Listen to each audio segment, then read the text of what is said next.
Hi guys, welcome to my channel. Today I'm going to show you how to make a factorial calculator with recursion. Today's objective is to learn how to use recursion to write a factorial calculator. But what is recursion? Well, recursion is a technique by which a function makes one or more calls to itself during execution, causing a loop.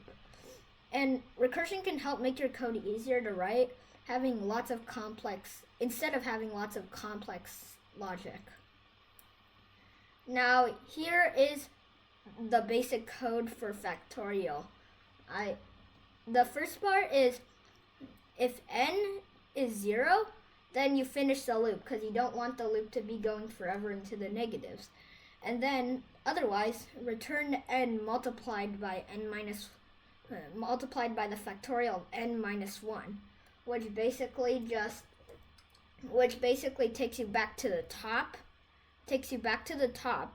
and then you repeat that until you get 0, and then return 1 times 2 times 3 times 4 times 5 all the way to n. As you can see in this diagram over here, this shows exactly what I'm talking about.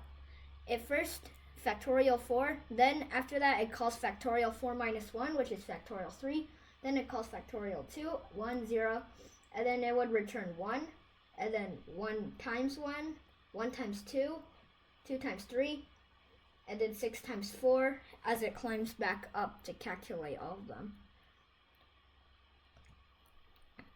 Now, let's implement this ourselves.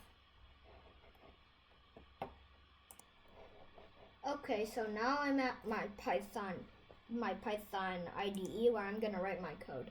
You don't need to use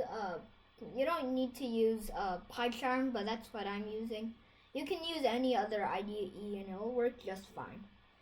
So we'll get started with writing the factorial.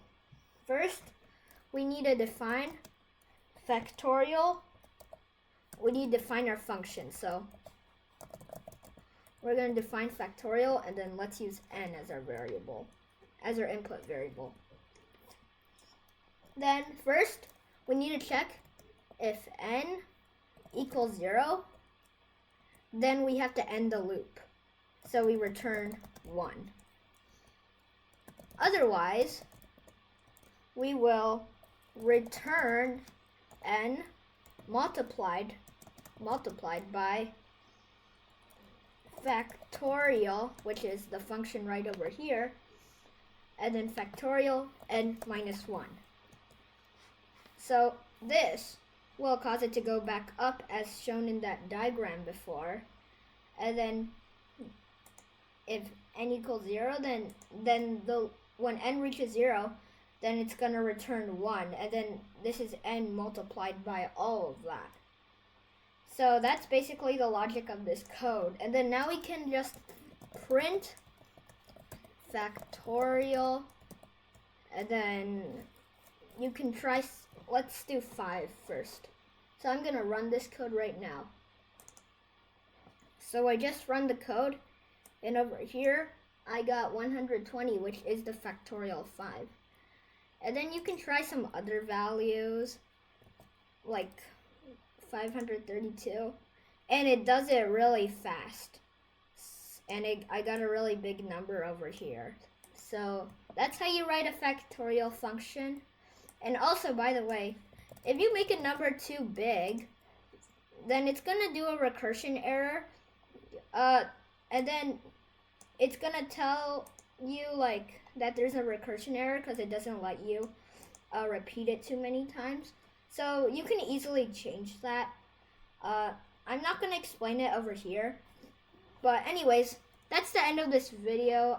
If you enjoyed it, please consider liking and subscribing. And I'll see you in the next one.